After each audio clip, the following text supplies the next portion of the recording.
Hello everybody, welcome to the United Stands. I'm Mark Goldbridge and this is your latest Manchester United news as we talk about why Bruno Fernandes always gets picked, and also Ange Postecoglou in his press conference praises Ten Hag and calls out the pile-on against managers and the overreaction. Is it time to calm down? Well, don't calm down. It's the Friday night show. I'm a little bit late because I've been down the nowhere, you know where who. Pub, not a person, and no, not that, and yeah, lots to get involved in, so get your comments in. I'm sure it's going to get hopefully not heated, but hopefully debated, and lovely stuff. So I think the place I want to start off with this is that I just detect in certain elements of the fan base it's whipping up a little bit of, you know, what I would call too far. It's almost like it's getting a little bit personal, it's getting a bit agenda driven, it's getting a bit too toxic. Calm down. The thing that binds Arsenal fans and Liverpool fans and Man United fans is football and the club that we choose to support. And I just think sometimes I see things, I read things, and I go, what is the angle here? Because this much amount of venom and toxicity doesn't actually make sense. It's not logical. It's not logical to get that personal. It's not logical to get that abusive. It's not logical to get that angry when this football club, actually, when you take a step back and you're mature and level-headed, we've been doing this for 10 years. You know, I don't mind if suddenly this gets dropped on us when we've won the title for the last 5 years, but this has been going on for 10 years. We've been failing badly, worse, I would say, over the last 10 years. So Man United being in another mini crisis or a big crisis or whatever, it's not a shock. You know, certain players not performing. So, have we not had that before with Schweinsteiger, Di Maria, Alexis Sanchez? The list goes on and on, Pogba. So we're not in a unique situation here. So I do question sometimes why we can't just calm down a little bit. Like, we have got this new structure coming in, and there is opportunity to be better than what we have been over the last 10 years.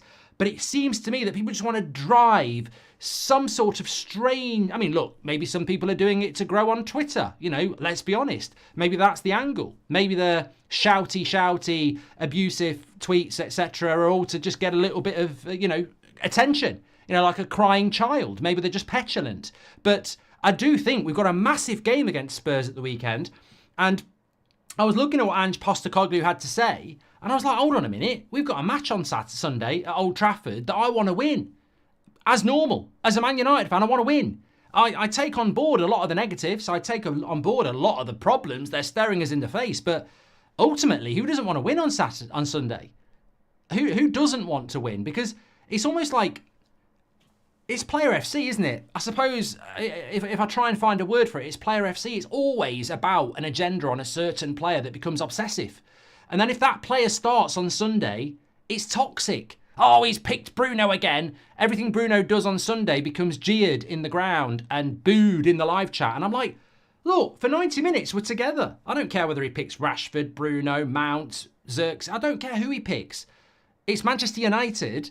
I think we need to just calm down. If we win on Sunday, big if, but if we win on Sunday, suddenly everything's rosy. You got a smile on your face. I did the podcast at lunchtime and I said to Will, I'll see you on Monday. And I said, I hope I've got a smile on my face because if we lose, I'm going to be really depressed at the start of the week. I don't want that. I don't want that for you either. So why does Bruno Fernandes always get picked? I want to start off with that. Then we're going to get into Ange's comments praising Ten Hag and also, you know, basically slating the media, I suppose, in many ways. I do like Ange. I wouldn't wash his car, but I do like him. And also, I want to talk about your comments as per usual. Mark, what do you do on your Mark, what do you do on your That's Football channel? Talk about football, Ali. Will you travel to USA in October for the Beta Squad game? Says FKX. I think we can safely assume I am not going to be involved in that because I have had no emails or no contact, zero, nothing. So I think, you know, fair play. But no, I won't be involved by the sounds of it. Eric Ten Hag needs a result, but feel like Spurs would win, says Rub. Let me talk to you about Bruno Fernandes. Bruno Fernandes isn't good enough. Just accept it and move on, says Solomon. No, I will not accept this. Solomon, I applaud you for saying Bruno isn't good enough. You've started the fire. Let's go to work. You against me, Solomon. He says Bruno's not good enough. Goldbridge says he is. Let's go in a fair way. Team Solomon, Team Goldbridge, let's talk. If someone's got a different angle, you can be team whatever. Love it. Right, Solomon says Bruno Fernandes is not good enough. Absolute shite. Since 2020, Bruno Fernandes has created more chances than any player in the Premier League, whether that's Kevin De Bruyne, Trent Alexander-Arnold, or any name you want to pull out your arse. Bruno Fernandes has created more chances than anybody in the Premier League since August 2020. So first thing I'm going to say is there is a conversation to have right here, right now, about why Bruno Fernandes is not performing. But these people who want to tell us that it's our fault that Bruno Fernandes is at the club, I can't deal with this anymore, by the way. I can't deal with this, bruv, right? At the end of the day, why is it my fault or your fault that Man United kept Ten Hag? Why is it my fault or your fault that Man United kept Bruno Fernandes? If I'm taking the blame, put me on the fucking board, Sir Jim. Oh, we can't do that, Mark. I mean, very, very successful Manchester United fan channel. I've heard of it, but I've got to think of Sir Dave and Dan and Sir Alex. Well, that's fine, Sir Jim, but I'm getting the flack here. Me and my community, we're getting the blame for giving Bruno a contract. We're getting the blame for giving Ten Hag a contract. Tell them, Sir Jim, who gave the contract and what involvement did I have or Man United stand have? Well, at the end of the day, nothing. We don't listen to fans. We'll knock Old Trafford down if we want.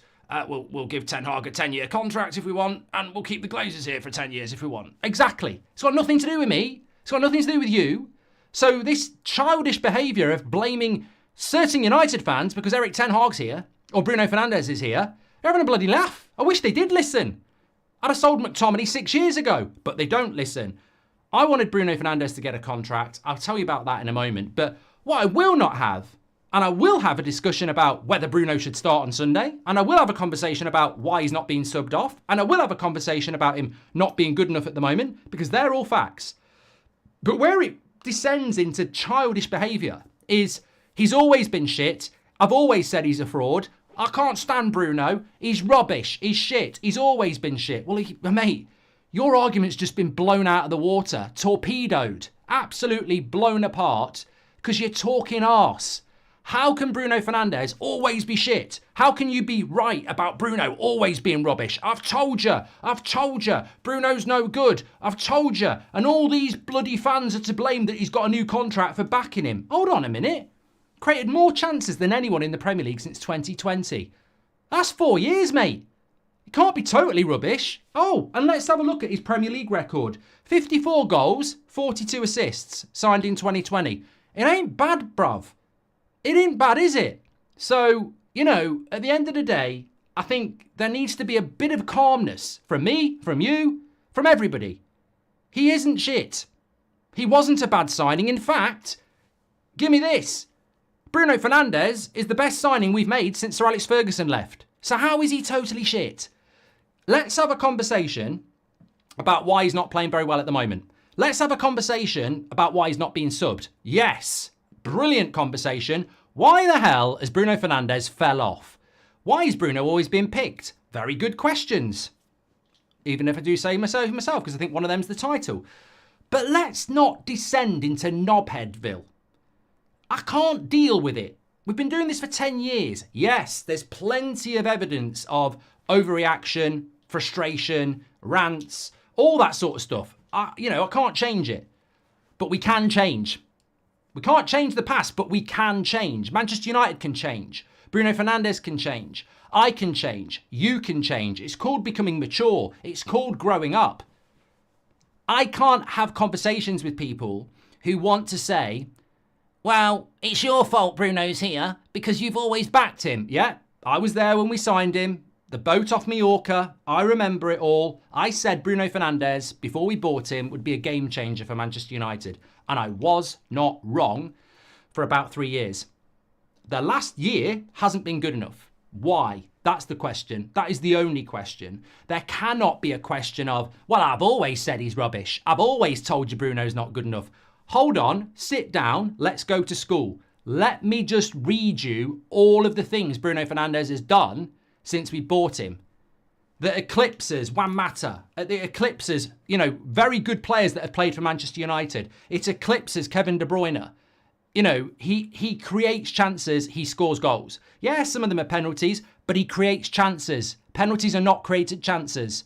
So he creates chances. He has a history. He has done well in a Man United shirt. Show him some fucking respect. Stop being a child. Grow the fuck up.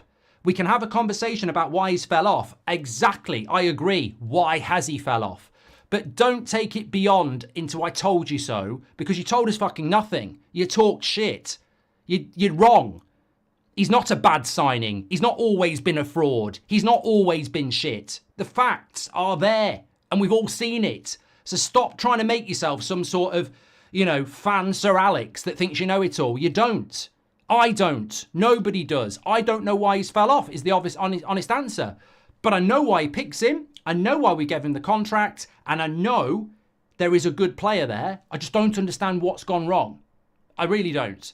I think the reason Erik ten Hag picks him is for the reasons I've just said there. His influence on the team can be catastrophic at the moment, but it can also be the catalyst to better things. It's just not happened in the last year, really. It's been very, very sporadic. But I think the reason he picks him is because he's waiting for it to happen again. Well, what if it doesn't happen again? And I don't think Ten Hag can comprehend that. I don't think Manchester United can comprehend that. This is a guy, they've just increased his wage from 240k a week to 300k a week. This is a guy that's got a massive contract. This is a buy-in. It's the same conversation we had about Rashford last year.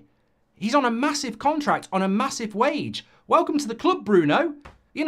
These two players, whether you like it or not, the club are balls deep. I don't want anyone to think they're balls deep in Rashford and Bruno. That's just a horrible thought for a Friday night. But I mean, in a financial way, they are very, very much locked in. Why does he always pick him? Because he is the captain, because he is a player that's done it in a Man United shirt and can create lots of chances. The question is, can he rediscover that form? Can he fit into United today? Because Wayne Rooney is our top goal scorer. But if you put him up front now, he couldn't hit the ocean from a boat in a proper Premier League game at the pace it's being played. He wouldn't be able to move around. He could hit it from a free kick. We've seen that. The question is, has Bruno Fernandes fell off?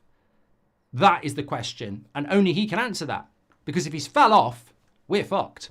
We've just gone in big time. But why would he have fallen off at 30 years of age? I sort of understand it. So look, throw your comments. Throw them in. But what I will defend is this knobheadville opinion that he's always been shit. It can't be. It just, logically, you can dislike me. You can want to have an argument. But come on. Don't be a kid. You can't say he's always been shit because it's not true. You can say over the last 12 months, you've got to admit, Mark, he's fell off. Yeah, high five. Give me some skin. We're talking the same language. Yes, I agree. Over the last 12 months, he's really fell off. But let's be contextual. Let's be grown up. Let's be pragmatic. Let's realise the reason we do this is because we love this football club. I think some people are losing sight of that. We're meant to be all on the same team. Clearly we're not, but we're meant to be. We all are meant to want Man United to win on Sunday. If Bruno Fernandes plays and wins, we win. And yet I think some people will be angry. I think there are people in our fan base that want the team of the team they like to win. And if somebody gets picked they don't like, they're on a bad one before the game's even started, almost subconsciously wanting us to fail. Oh, if Bruno plays, I want to be proved right that he's shit. If Bruno plays, I want to be proved wrong. I just want Man United to win. That's what I want. And the question is, can we get Bruno back? And the point is, at 30 years of age, there's no reason why it shouldn't happen. But I would agree, as I said before, there's no hypocrisy here. Over the last 12 months, it's not been good enough. Over the last 2 games, why has he not been subbed? These are very valid questions, but show a bit of respect, calm down, and be a bit real about it. Because I tell you what, in life, you will make a better point if you are more real and even-handed, and you will get more respect for it. And I don't think saying, he's always been shit, I've told everyone he's shit, everyone who backed Bruno is to blame, knobheadville. And I don't want to visit knobheadville. And I don't want you to either. I think you're better than that. I'm not saying I'm right. I'm not saying you're wrong. I'm not saying you're right or I'm wrong. What I'm saying is, just get a bit contextual with it. Marcus Rashford is not Marcus Trashford. There's been times when he's looked like one of the best left wingers in the world. Now, people are laughing. I can hear them. But he has. And yes, he's fell off a lot. Can he get back to that level? I hope so. Maybe he never will. But he's not total trash. He's had times in his career in a United shirt where he's been on top of the world. Live in the now, yes. Assess the now, yes. But don't start rewriting history, because there is a reason these people have contracts. There is a reason why they're trusted. The fact is, you know, as Batman says, you either die a hero or you live long enough to see yourself become the villain. And I think with Bruno Fernandes, if he'd left for Real Madrid 2 years ago, he'd have gone a hero. But now, has he overstayed the mark and become what everybody becomes? We used to have a moderator called Paul Robinson, lovely guy. And I remember him saying when Bruno Fernandes signed, and if, you know, the real people will remember him. And he said when he signed, what a great start he's had over the first 8 months. How long before he's dragged down to the level that every United player seems to get down to? And it's true. He's down at that level now. Dylan says he's fallen off because he can't work in a system. He's too erratic. It worked under Ollie. These chances created came along with 50 misplaced passes, says Dylan. Yeah, but we didn't create that many chances with Ollie, mate. I mean, I think Bruno Fernandes since 2020 has created about nearly 500 chances. He hasn't misplaced 500 times 50, has he? Come on. I know he likes a Hollywood pass, but you can't dismiss nearly 500 chances created in the last 4 years. You can't. You can't. And look, there are players at Man United that I dislike and I would love to sell. Look, I would sell Harry Maguire. I would have sold him in the summer. He's world class in the air. You know, I don't understand it. I think there's a lot of angry people in the world. And I think some of them just want to see the world burn and be proved right. It must be a lonely existence to be like that. Your only justification in life is being proved right and hating on everybody else. But we see them. We know they're out there. That's the world. I don't hate anybody. I don't. It's a horrible way to live. I learned about it in my 20s. You carry hate in you. It's toxic. It eats you up. You should never do it. If you can avoid it, you should get rid of it. It's like a game of tennis. If hate finds its way into you, you should serve it back and get rid of it from your soul, because it is toxic. But what I do have is dislike. I don't have hate. I dislike something. I dislike the way we play when Maguire and Lindelof play. But they're here. So if we need to use them, we'll use them. And although I dislike the way we play, Harry Maguire plays for England. Does all right for England. Brilliant in the air. You know, he's physical. He can pass in a certain system. He's not useless. He's not horrific. He's just a player I don't like at Man United. You know, and that sort of conversation is one you could probably have with the player himself. Might not go very well. You could probably have that conversation with somebody who likes Harry Maguire. But this constant conversation about you're total shit, mate. You're a fraud, mate. You know, making it into this angry thing. I don't get it. I don't get it. It's consuming and it's strange. And ultimately, whether you agree with me or not, the thing that confuses me about all of this is these players have a Manchester United contract. They're going to play minutes. So if you hate these players, what do you think on Sunday when Bruno Fernandes starts and leads the team out? We've not even kicked the ball off and you're hating that. How does that help the team you support? You know, ultimately, I couldn't give a shit. I know people who are legends for Man United who are clearly knobheads in real life. I didn't know it when I was a kid. I worshipped them as a kid. I know now that they're knobheads.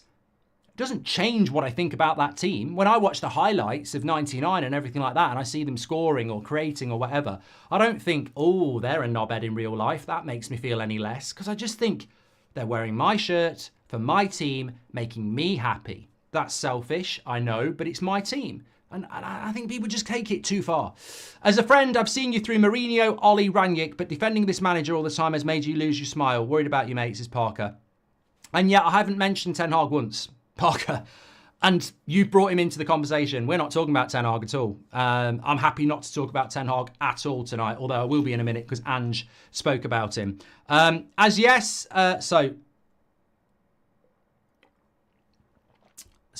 NAU says, oh yes, after Fred, McTominay, Maguire, Casemiro and countless others, let's move on to Bruno as the scapegoat as the core problem, not Eric, says NAU.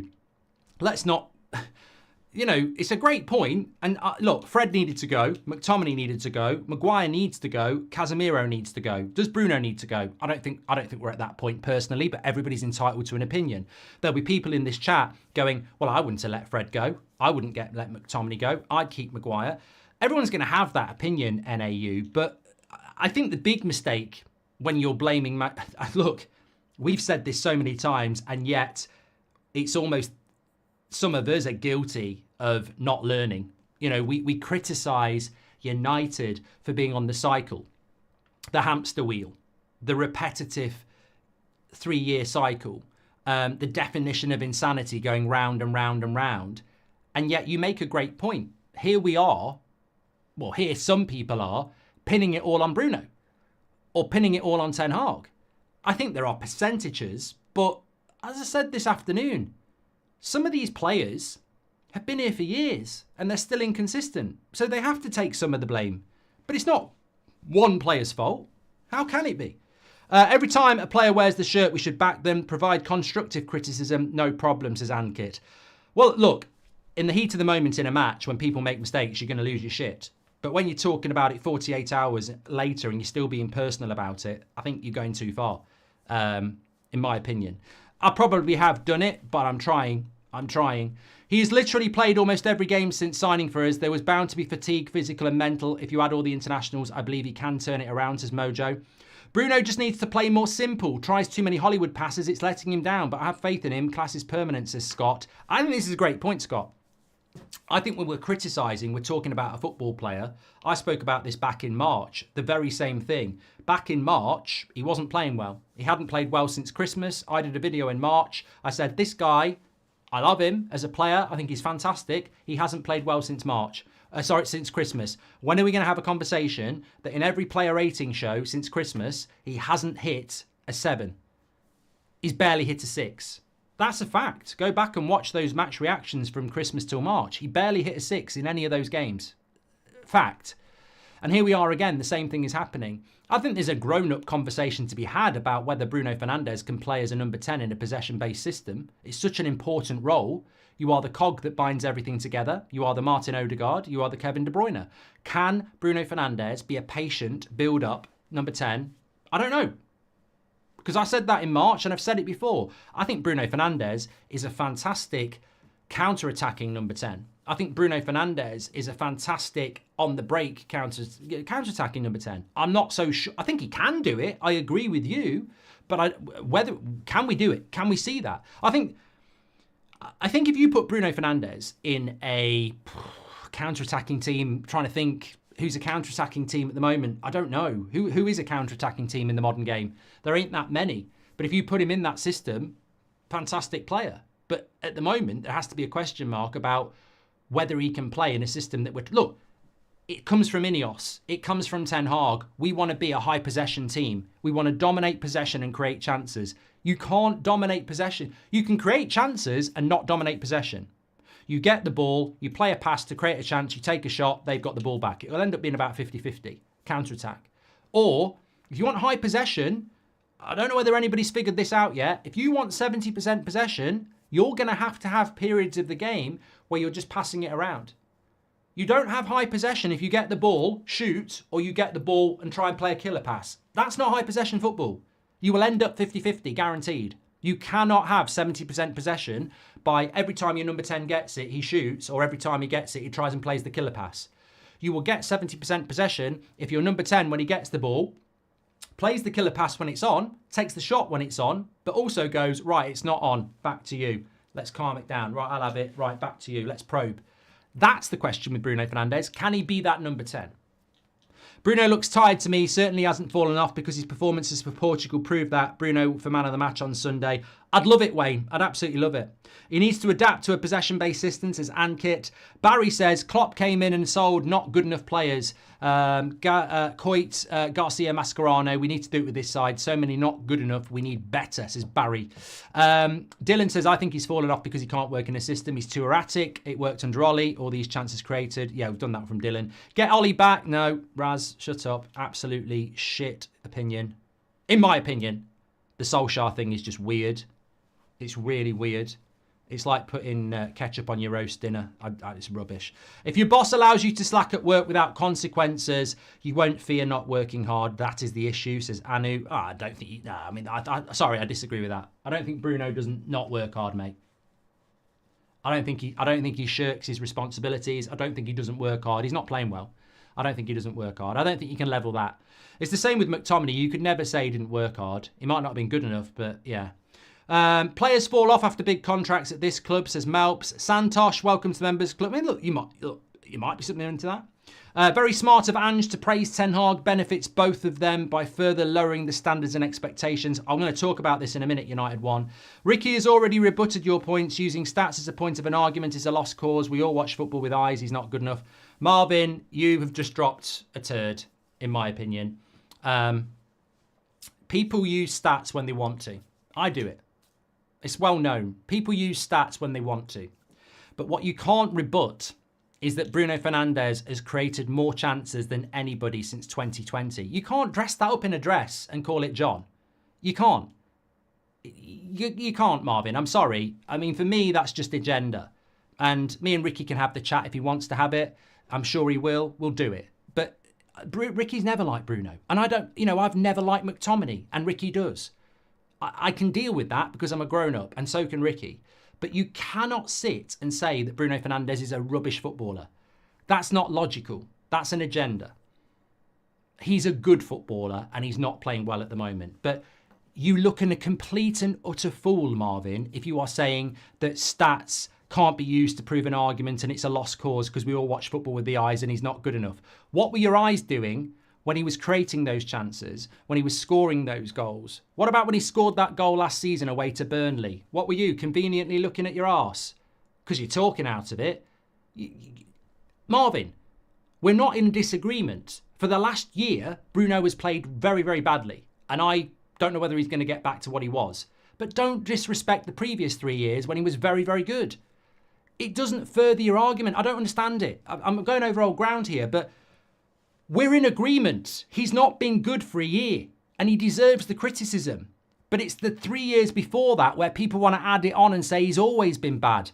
Why has he got the contract then? Why has he got all those assists and goals? Why has he got the most created chances in the Premier League since 2020? Because he was actually good. He was very good and now he's not. And a year is very long, Chris. It is. We're not in disagreement. Like, this is the thing. But you know what it is? Welcome to 2024. Some people want to hate. Some people are obsessed with being proved right, whereas I'm not. And people will go, oh, you are. I'm genuinely not. I don't care. I've done this for 10 years. If it stops tomorrow, I don't care. At some point, it's going to stop.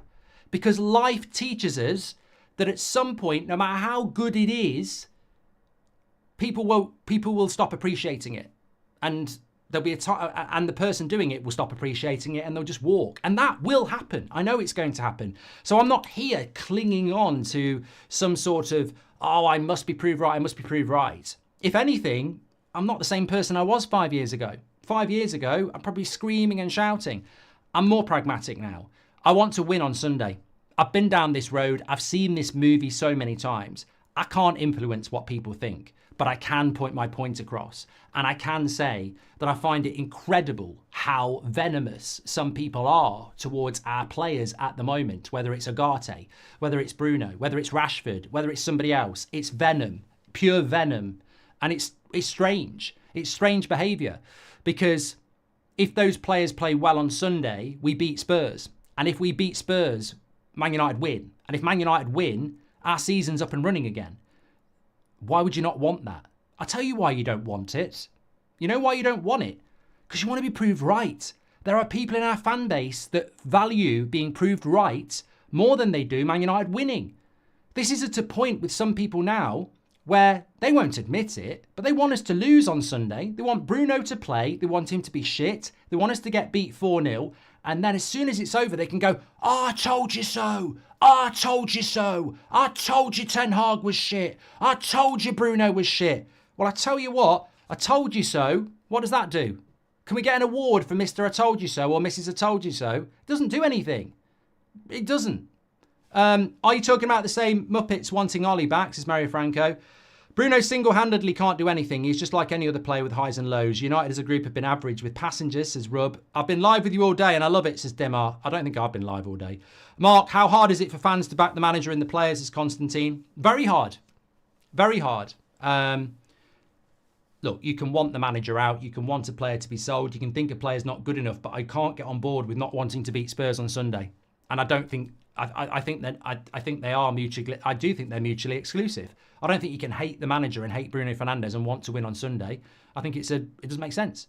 All of this doesn't matter at all because he'll start and play the full 90. Then once Bruno assists, he's back. People these days. Well, I don't agree with that, Mikey boy. I don't agree with him not being subbed, and I don't agree that one assist means he's back. What if we beat Spurs 1-0 and he scores a penalty? He's not back. He's back when he does it 5 games in a row, and he hasn't done it for a year. It's not good enough from Bruno at the moment. But, you know, my point is, why does it have to descend into something so toxic? Why does it have to descend into this agenda? The world's a weird place. Some people just want to see the world burn, and I don't. Can Bruno be the biggest chance creator on the one hand, whilst also say our attackers have starved of service, as Rory C? I don't think Bruno's creating chances at the moment, Rory. I think there's a direct correlation between the fact that that Bruno's not playing well and our strikers aren't scoring.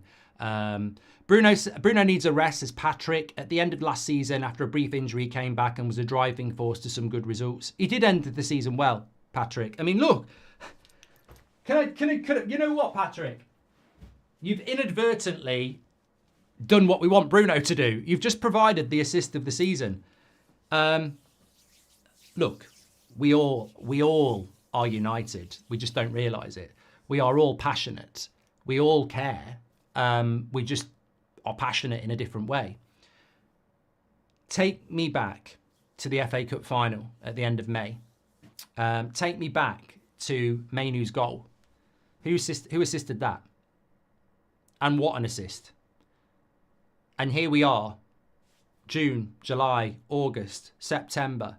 4 months later, this guy is shit. This guy is rubbish.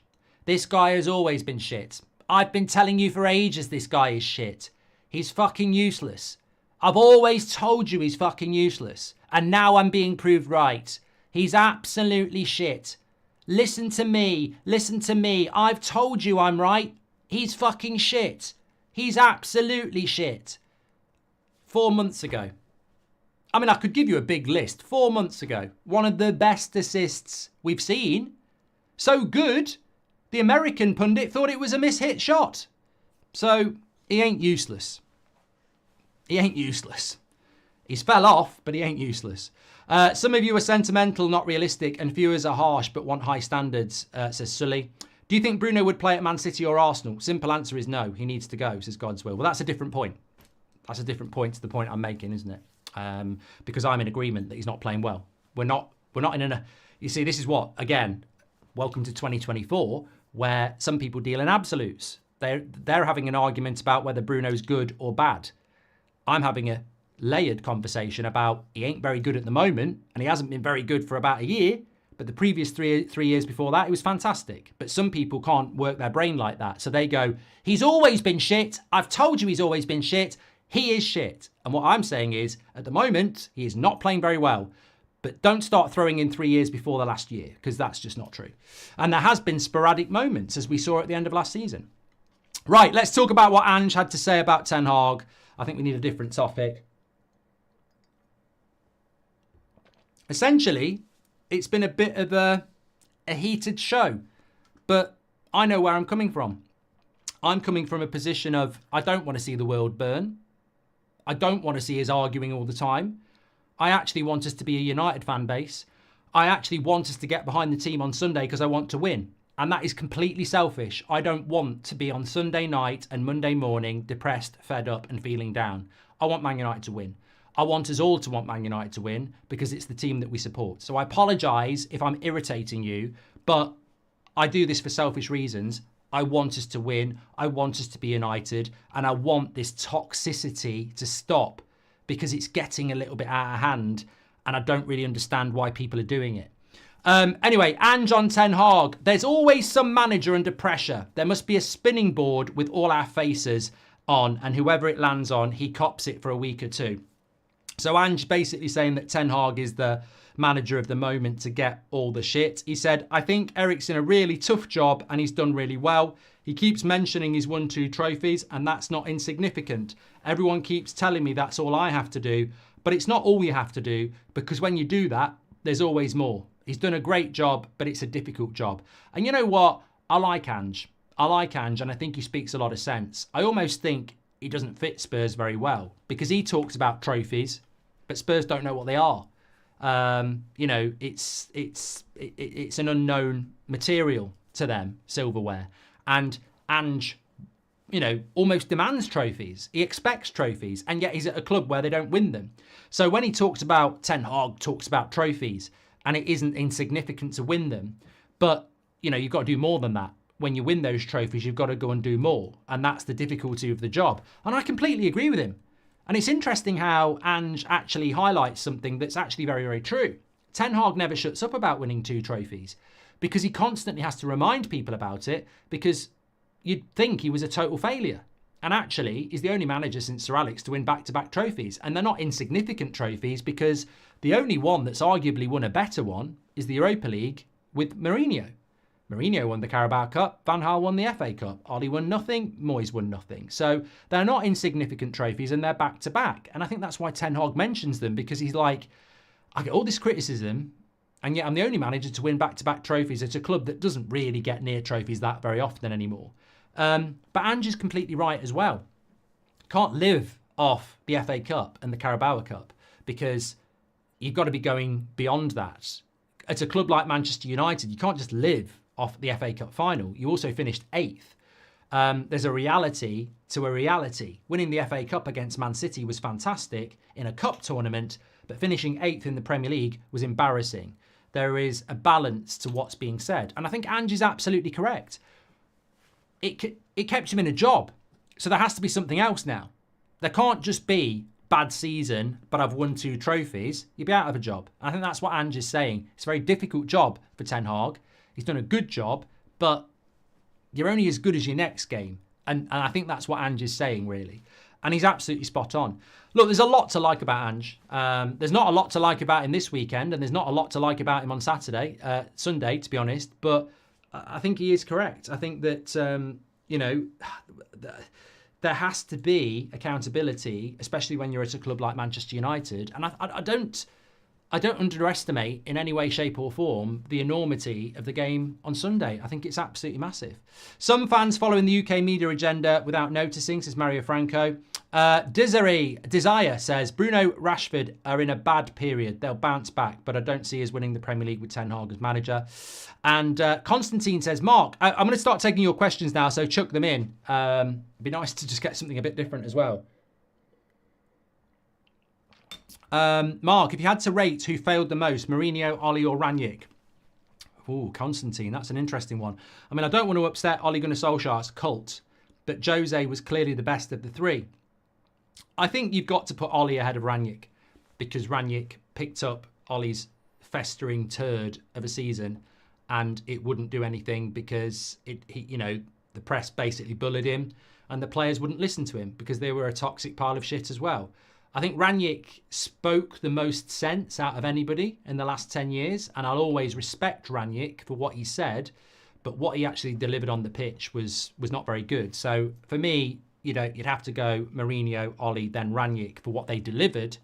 But, for common sense, Ranić was a wasted opportunity by this football club. Defending Bruno and Ten Hag this much is no wonder we have low standards. Marvin, you're so hit and miss. You're like Timo Werner. Timo Werner misses a lot. He's going to score a hat-trick at the weekend now. Don't mention Timo Werner. I should have written it down. I'm not defending Bruno Fernandes, though. I'm not defending Bruno Fernandes, and I'm not defending Ten Hag. You're behaving like a simpleton because you're not listening. I'm not defending Bruno Fernandes. I've said it about 3 times in this last 45 minutes. He's not been good for the last year. He should have been subbed off in the last 2 games. What's defending him about that? My last 2 match reactions have had Bruno in the title saying sub him for fuck's sake. So this is what I mean. It's called multi-layered conversation. I don't do red and green. I don't do absolutes. I hate a player, I love a player. I don't do player FC, basically. If a player I like plays badly, they get a bad score. If a player I don't like plays well, I'll give him man of the match. I gave McTominay man of the match twice last year. I'd sell him, he's gone. So I'm not defending Bruno Fernandes. What I am doing is adding context to the insane opinion that he's always been shit and a waste of time. Because that's childish. That's anger. That's throwing your toys out the pram because you're not happy with him at the moment. There is a good player there. I hope we find him again. And if we do find him again, you won't catch me going, ha, proved you wrong. I was right. Because I won't need to prove you wrong. I believe there is a good player there, and I hope he comes back, but I can't guarantee it. Bruno should have come off tired, not gotten. Well, yeah, I agree, Parker, okay, of course. I hope we don't fail this season or be a joke, says Sean. Mate, I can't guarantee what's going to happen with Manchester United. I wish I could. I think we're past that stage, sadly. At the start of the season, I felt confident that we could get into the top 4. At the moment, I'm not. That doesn't mean Ten Hag's going to get sacked. It doesn't mean we're going to be a success. I think the thing that... Look, I can answer this question every day of the week for the last 6 years. I don't trust these players. And if you can't trust your players, you're never going to get consistency.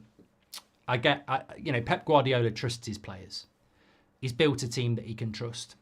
Jose Mourinho at Chelsea when he first came to the Premier League, Jose Mourinho at Porto, Jose Mourinho at Inter, he could trust those players. Sir Alex Ferguson could trust those players. Jurgen Klopp could trust those players. And at the moment, Mikel Arteta can trust those players. I don't think any Man United manager since Sir Alex has been able to trust a set of players. And if you can't trust your players, you're not going to get consistency. And until we can trust these players, I don't think anybody can be particularly confident. We can be optimistic, we can be hopeful, but I'll tell you something for free. I'm not naive enough to accept that Erik ten Hag might not be the manager in November. I'm not naive enough to accept that he may well be the manager next November. Anything's on the table. We've seen this movie before. Solskjaer, I mean, we could have done a show on this. Maybe we could do tomorrow morning. Did you hear what Solskjaer said about Cristiano Ronaldo?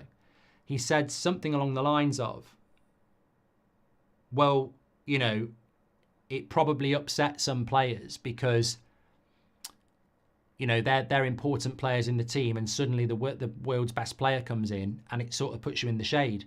But I can't comment too much about it because I was sacked 12 weeks later. And I was like, I think a lot of people have said a lot of stuff about this before, but I can't remember Solskjaer making it so clear that the Ronaldo signing wasn't really his signing and didn't really do him any good. And if you remember correctly, I think I'm getting this right. I might be getting it wrong, but was it Solskjaer or was it Ten Hag? I know Ten Hag did. No, it must have been Solskjaer. Did Solskjaer not bench Ronaldo against Everton at Old Trafford? And there was that clip of Sir Alex saying you don't bench Ronaldo. And look, I can't remember how we got to that point. Well, I do remember how we got to that point. My point is, you can start a season with a manager that you think is going to see the season out and they can be gone by Christmas. But, it's an interesting one, actually, just to freestyle away a moment.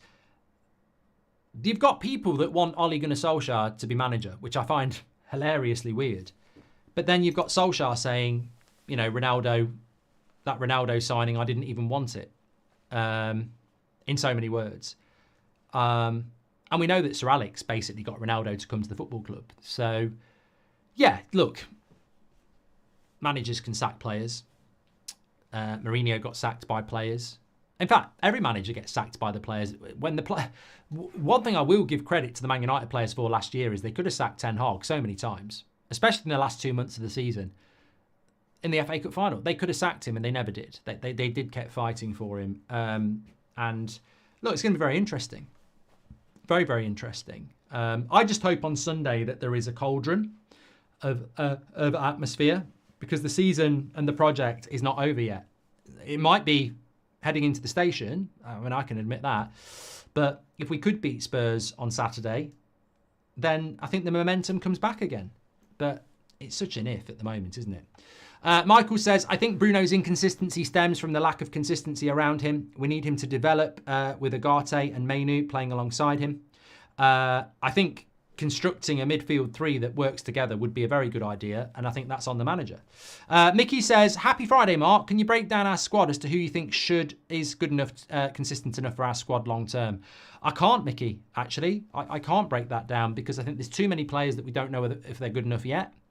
There are 3 or 4 players that I would move on, but I'm not going to say it publicly at the start of the season because I don't want to be that toxic person. I'm not comfortable with it at the moment, and that's unusual. Maybe I am changing. I don't want to be shouting and screaming at a time where it could be damaging. I want to win. I'm bored of losing, and I'm bored of the upheaval. And look, I spelt this out to you a few weeks ago. If I want roast turkey for Christmas, Ten Hag out, Bruno's shit, Ineos are failing, the world is burning, this is not acceptable. Scream and shout and let it all out. Because if there's one thing I know, and the media know it, and certain people around Man United know it, that's why they do it. A sacking and a new manager is huge views, huge interest. And that's why some people do it. And if I was interested in that, then maybe I would. But people can criticise this community, but people who've been watching it know. I was very late with Mourinho out. Some of you weren't. I was very late with Ollie out. Some of you weren't. And I'm not going to do Ten Hag out. So, you know, I don't want it. I don't want to go round that circle anymore. Despite the fact that it will probably help us hit 2 million subscribers. Despite the fact that, you know, it will bring a load of attention to our football club. But I don't want that. I want to win. I'm tired of being inconsistent and I'm tired of losing. I just want us to win again. I want us to get some fucking respect. I don't want to be bantered every fucking week again. I don't want to be laughed at. I want to win. And it gets boring going on this cycle, like Ilio says, but I think some people enjoy it. I don't know. Off topic, but Eriksen back in the team has confused me, says Ankit. You and me both, mate. He was not part of the plan, and now he is. I've no idea what our team is in the midfield. I think this is a great point, Ankit. I think it's a really good point. There is no... Michael says Newbridge. I think it's learning, mate. I think every day is a school day. And I think if you don't learn, then, you know, it is the definition of insanity. You know, we've been doing this, some of us have been doing this together for a very long time. If we're not evolving and learning and changing, then what's the bloody point? Yeah, I think it's the way to go. But look, on the Eriksen thing, I think this is a really weird one. He's been really good. He's been really good the last few games, and he's probably going to start against Spurs. But if you want a real, you know, I will say it, because I will say things. I wouldn't start Eriksen against Spurs. I think it could be the worst thing we could do. I think Agate, Mainu, and Bruno is the midfield three to go with. I think if Eriksen's going to start, you drop Bruno and you play Mainu and Agate behind him, which ain't never going to happen. But you can't play Eriksen and Bruno. I think it's a bloody nightmare to do that. But he probably will do it. And if he does it and it works, yeah, well done. But at the end of the game, I'll be like, get the fuck in. But then I'll go, hold on a minute, exactly what Ankit said. We've just beat Spurs with Eriksen. This ain't the plan. So when are we going to see the plan? Because Eriksen ain't the plan. This is not the plan. It's something that's working at the moment. It reminds me, I'm going to go old school here. Sheffield Wednesday in the early 90s were a really good side. They got to 2 cup finals and they lost to Arsenal in both of them. And they were a really good side, and they had people like John Sheridan, I'm trying to think of names you might know, Chris Waddle. And during that era, they had a centre-back called Paul Warhurst. I used to play Championship Manager then, which was the Football Manager equivalent. And if you got him and put him up front, he was bloody brilliant. Absolutely brilliant. But he was a centre-back, and he played up front for Sheffield Wednesday because David Hurst got injured. So they put him up front, And he started scoring goals every week. It was amazing. And he actually got called up for England as a striker. But it was never going to be sustainable. You know, he didn't go and break Andy Cole's record or anything like that. He sort of disappeared into the ether. And I think when David Hirst came back, David Hirst started playing back up front. But there was this blip where Paul Warhurst was getting picked for England and playing up front for Sheffield Wednesday as a former centre-back. And I think that that's something you learn from football over the years, is that you get these little blips of players that come into the team for a reason, exceed, and then you're like, this is great. But can we just have the conversation that this is great, you're doing great, this ain't long term. I sort of want to know what the yeah, you're doing great. Please keep doing it. You're doing, yeah, brilliant. He's doing really good. Is he listening? Yeah. What's the long-term plan? Because this is not the long-term plan. And that's what I feel about Eriksen. I'm like, he's doing really well. Please keep doing well if you're getting picked, but it's not long-term. It's not long-term, is it? And I think it's a great point, Ankit. Really, really do. Maybe I'm in the minority, but I'm actually very positive about what I've been watching bar Liverpool and Twente. We could and should have more, says Scott Page. Mate, I hope so. I hope so. I'm just very uncertain at the moment. Why does it feel like trial and error every match, says Fernando? Because the players are inconsistent, mate. And to be fair, the manager's inconsistent as well. He's inconsistent. You know, this is what I mean. I love Marvin. He's been part of the chat for a long time, and he won't take it personally, and I don't take it personally when he has a pop. You know, it's just it's a debate, and that's what we should do. But what people forget is that the Brighton game, I taught Erik ten Hag a new one. I absolutely lost my shit. And people, so much so that people said, you're overreacting. It's only the second game of the season. And I said, mate, there's just so many things he's done wrong in that game. The team he's picked, Maguire shouldn't be starting, De Ligt should be starting. He brings bloody McTominay off, and he took Bruno off, who was playing well. He actually subbed Bruno in the one game. He shouldn't have bloody done it. I was fuming with Ten Hag after Brighton, and ultimately we should have at least drawn that game despite his bad decisions. And I think, correct me if I'm wrong, I think Ten Hag made about 5 stupid errors in that Brighton game. And I'm Ten Hag in. You see, it's called not being extreme. You can criticise and be frustrated, but still support them. You know, I still think Bruno Fernandes is a fantastic player. But my God, has he been shit the last 2 games. You know? Recent results have been unlucky. It's the first time in years where I'm not pessimistic before every match. Erik ten Hag needs a big moment from big match, maybe Sunday, and the team will go to the next level, says Ryan. You know what gets me, Ryan? And I said this in the preview. I agree with you. I can see the signs of change. I can see the change that's happening behind the scenes. I think there's a lot of good going on, and I think we are gradually improving. But I think the improvement is naturally quite slow. And I think what you've got is, you've got improvement moving at a pace that's probably about right, considering the last 10 years. If you look at the things that Ineos are improving, they are moving slowly. They're definitely, I'm not talking about Ten Hag. Forget Ten Hag, right? Because people will be going, oh, fucking Mark's defending Ten Hag. Right, I'm talking about Ineos, right? I'm talking about the last 10 years. When you look at the last 10 years, it's been shit. Over $1 billion spent, the stadium's rotting, the dividends, the debt, absolutely appalling running of the football club. Woodward, Arnold, Murta, you know, just list after list of terrible things going on, dragging the club down into the sewer.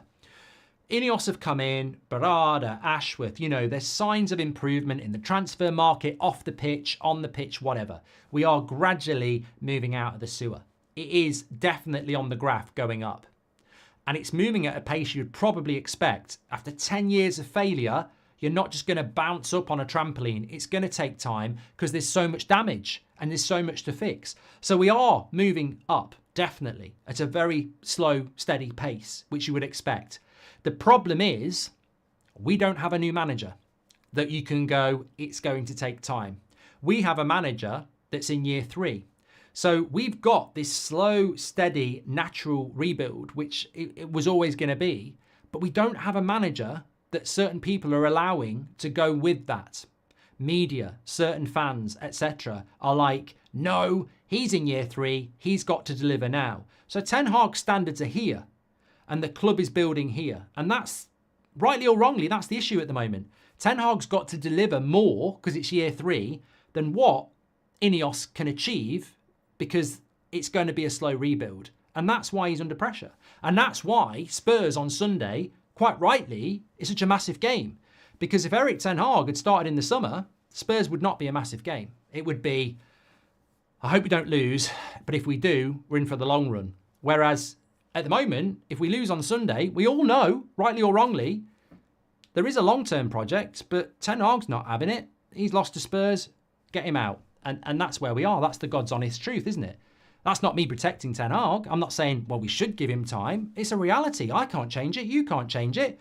There is steady growth at the club, and we're all, fair play to Ineos, there is.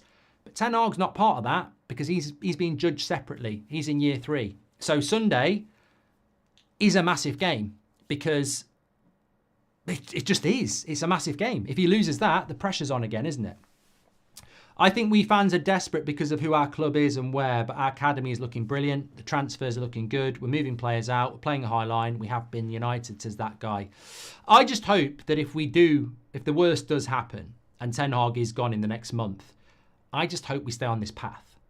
And I think the only way I look, genuinely, I don't know that Ruud van Nistelrooy is a good coach. I genuinely don't. I mean, what is he that Ten Hag wasn't? He's an Eredivisie coach that did quite well at PSV. Well, Ten Hag's an Eredivisie coach that did very well at Ajax. What is it about Ruud that's going to work that Ten Hag hasn't worked? Who knows? But I think the most important thing is whatever happens over the next few weeks, I don't want another rebuild. We've got to stay on this path of whatever we're building. We've got to build this. It's got to be whatever the positives are of the last few weeks. You've got to take those positives and keep working forward. Don't knock it all down again. And if that means trying Ruud, then we'd have to try Ruud. I think we. Thank you. Do you think Jeremaican says, do you think Erik ten Hag has PTSD from the Bruno sub against Brighton? That's the amazing thing is he did sub him off about Brighton and he bloody well shouldn't have done. And now he won't sub him when he should. Ten Hag had similar situations at Ajax when he transformed them to a dominant Ajax side. It took all patience, says Bips. What are your expectations for Man United, says Ryan. Some really good chats tonight, by the way. Please do smash a like on the video. We're only about 10 away from 1,000 likes. I know it's been a difficult video, but I hope people don't take it the wrong way because I don't take your criticism the wrong way. I think it's a grown-up conversation, and I'm with you. I think that where we're at the moment is that if we lose on Sunday, it's a bad situation.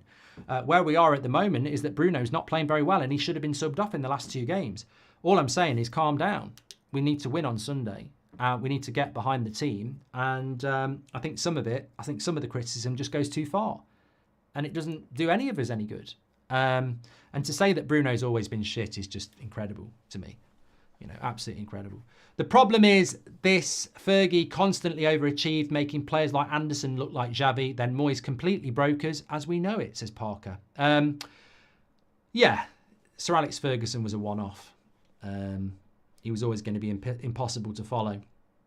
But it's always impossible to follow something if somebody tears it all down and pisses all over it every day. And that's the problem. We didn't keep any of the foundations. Ryan, my expectations for Manchester United are top 4 and the Europa League. It doesn't change. It's movable. I'm not saying if we win the Europa League and we get 5th, it's a bad season. I'm not saying if we don't win the Europa League and get 4th, it's a bad season. But the expectation has to be, and considering who we are, I think that's quite feasible to say 4th place and a Europa League for Manchester United. And it's nowhere near what we should be doing, but reality is that's still my expectation. Do I think we're going to do it at the moment? Only an idiot would think we're going to do it at the moment. But I think as part of that, if we finish 5th and win the FA Cup with really good football, where do you draw the line? I think that Robert McCormack said it well at the end of last season. It's not just about winning a trophy this year. It's not just about getting top 4 this year. There has to be good football with it. There has to be a vision with it because honestly, you're right. Over the last 2 years, it's been very inconsistent and it's been very sporadic. And there has been reasons for that, of course, injuries, off-field activities, etc. But that stability is there now to be provided by the structure that's been built above the manager. So now is the time, with that structure, to start playing good football.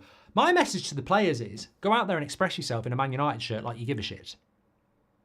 You know, there is a very simple statement in life, and we can all apply it in everything we do. Whether it's a driving test, whether it's going to work tomorrow, you know, whether it's going to bed with your wife, all you've got to do is perform. It's not many words, is it? All you've got to do is perform. Don't overthink it. Perform. Break it down to one word. Perform. If you perform, you can't do anything else. And if you don't perform, the question is always going to be why. Don't overthink it. All these players have got to do on Sunday is perform. Stop looking at anybody else. Stop playing the blame game. If each individual player on Sunday performs the job they're there to do to the level they can do it, we'll breeze past Spurs. But getting them to do that, oh, it's the holy grail. It really is. Right, thanks everyone. You've been absolute legends tonight. Really enjoyed the show actually. Although I've got to say, it wasn't the Friday show I wanted it to be. Big shout out to Marvin, Solomon as well. I'm sure you'll get some mentions in the comments. Look, we don't have to agree. I have to remind people. Look, there's two things about this channel I always have to do. And people are going to know this. First of all, the comments on a news show sometimes never fail me. You can write a title about Real Madrid wanting Dalot, and then you'll read a comment saying, bullshit, it's a news show. I haven't made it up. It will come from somewhere. Second thing, and it's very apparent tonight, the United stand was never set up for me not to have an opinion. And I find it funny sometimes when I read comments about people going, oh, it's all right to have an opinion unless you disagree with Mark. Well, where were you in 2016? Because I tell you what, go and watch back some old United stands, because if you think this is bad, mother of God, fucking, it was awful. It was, Jesus, I don't know whether I'd survive now. It was unbelievable what I was like in 2016. I didn't give a shit. I just genuinely didn't care what I was doing. I had a job. I wasn't bothered. So, you know, I think I'm a lot more level-headed now. But my main point is, we're not meant to agree. The big line of the United stand when we started it was real opinion for real fans. I don't like the real fans bit, so we don't do it anymore. But really, we're not meant to agree. My whole thing has always been, if 10 people watch the show and 9 don't agree with me, but they passionately don't agree with me and it makes them get passionate about their opinion, good night. I'm not here to, I don't want people to agree with me. I hate that world. I like diversity of opinion. I like people to get creative and think. I like people to have different ideas. It's how the world grows. If everybody thought the same, it would be boring. I want different opinions because that's where greatness grows. So I don't apologise for having my opinion, and you don't need to apologise for having yours. Thank you everybody for watching. Absolute legends. Smash a like and subscribe. We're back tomorrow at 10 o'clock. My eyebrows are getting smaller, says Kyle. Is that part of age? I don't know. I don't know. And on that bombshell, thank you everybody. Take care, stay safe, and please, I don't ask for much, but try and be a bit realistic. There's nothing wrong being critical of players and managers, but this venomous behaviour is just not what we want in the world, and it's certainly not helping the club. So just take it down a level, calm down. You can express a player is not good enough without burning the world down. Thanks for watching. Take care.